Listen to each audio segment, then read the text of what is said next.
오늘도 2월 24일 새날을 주신 하나님께 감사드립니다. 오늘부터 2월 말까지는 요엘서를 묵상합니다. 요엘서는 죄를 지은 사람에게 하나님의 심판이 임한다는 내용입니다. 그런데 그 심판은요, 사람이 회개할 때 다시 하나님의 은혜와 축복을 누리게 하려는 하나님의 섭리 가운데 있는 심판이다 하는 것을 증거하고 있습니다. 그러니까 심판이 있다는 것은 하나님이 포기하지 않았다, 완전히 버리지 않았다 하는 뜻입니다.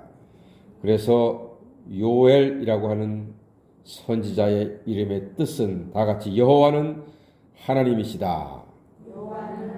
예, 여호와는 하나님이시다. 구원자 하나님이시다 하는 뜻의 이름입니다.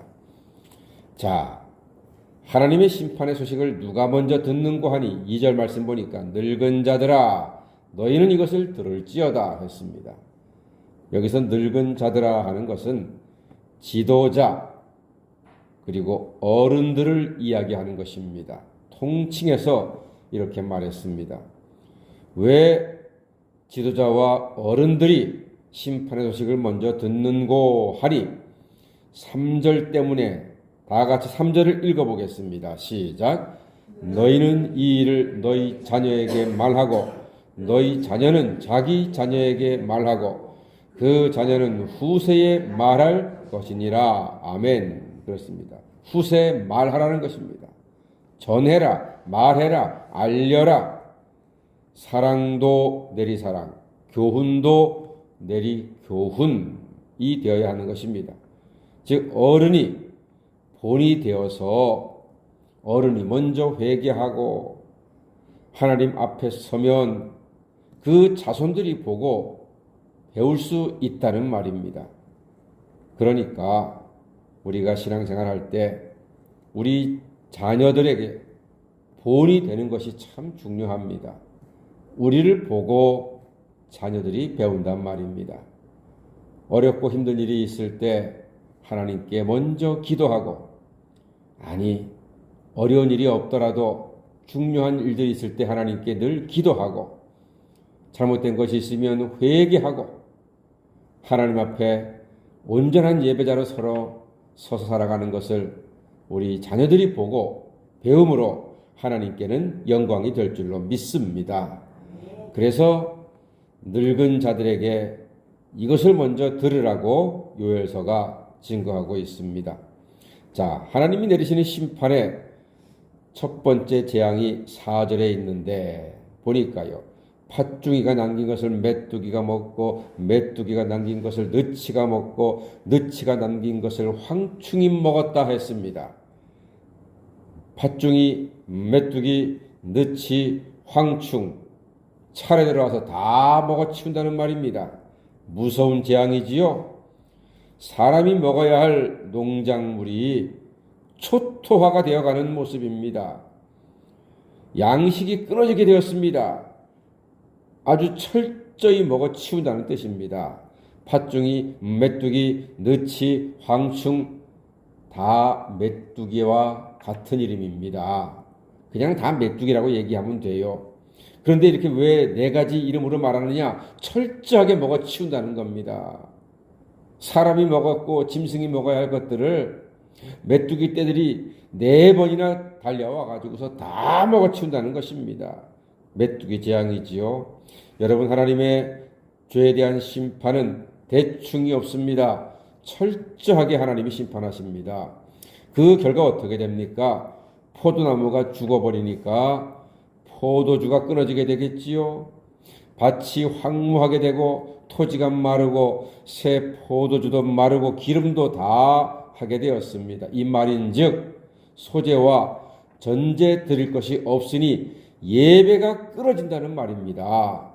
즉 이스라엘의 범죄로 하나님이 심판을 하는데 메뚜기 때문에 논밭의 소출이 없어지지요.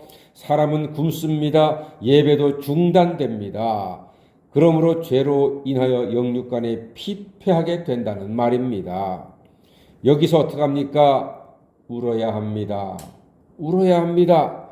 회개해야 합니다. 이것이 하나님의 뜻입니다.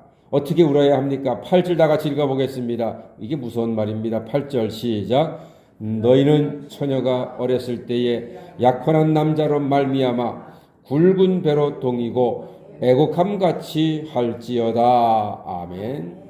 처녀가 애곡하는데 약혼한 남자 때문에 굵은 배로 동인다. 이게 무슨 뜻일까요? 약혼한 남자가 어떻게 되었단 말입니까? 죽었다는 말입니다. 굵은 배는 상복을 이야기합니다. 처녀가 시집 가보지도 못하고 약혼한 남자가 죽었으니 얼마나 허망하고 슬프겠습니까? 그와 같은 슬픔으로 눈물을 흘리고 회개하라는 말입니다. 이는 하나님께서 우리에게 회개를 주문하고 계십니다. 처녀가 남편 될 사람이 죽은 것 같이 울며 회개해야 하는 것입니다. 사랑하는 여러분, 사방이 막히고 되는 일이 없고 오리 무중일 때가 있습니까? 우십시오. 회개하십시오. 즉 하나님께 간구하십시오. 하나님이 우는 자의 기도를 기다리십니다. 우는 자의 기도에 응답하시겠다고 약속하신 것입니다. 회개로 기쁨을 회복할 수가 있습니다. 12절 마지막 말씀 보니까요. 끝에 밭의 모든 나무가 다 시들었으니 이러므로 사람의 즐거움이 말랐도다 그랬습니다. 하나님은 우리에게 즐거움과 기쁨을 주시는데 우리의 죄 때문에 모든 나무가 시들어 버렸으니 먹을 것도 없고 마실 것도 없고 심지어 예배도 드릴 수 없으니 사람의 즐거움이 말라버렸다고 이야기합니다. 그렇기 때문에 울어야 합니다. 울어야 한다는 것은 회개하라는 말입니다. 그러므로 요엘서는 하나님 앞에 회개를 촉구하는 이야기입니다. 곡식과 과일나무가 모두 다 말랐으니까 즐거움과 기쁨이 다 소멸되었습니다. 그러므로 회개해야 합니다. 인생의 기쁨이 소멸되었다면 하나님께 울면서 회개하시기를 바랍니다. 하나님께 울며 회개할 때 회개하는 심령을 하나님께서 버려두지 아니하시고 성령의 은혜의 담비로 적셔주시고 구원의 기쁨과 기름진 복을 채워주시는 놀라운 은총을 누리시는 회개자 하나님의 자녀가 다 되시기를 주의 이름으로 간절히 축원합니다. 아멘. 기도하겠습니다.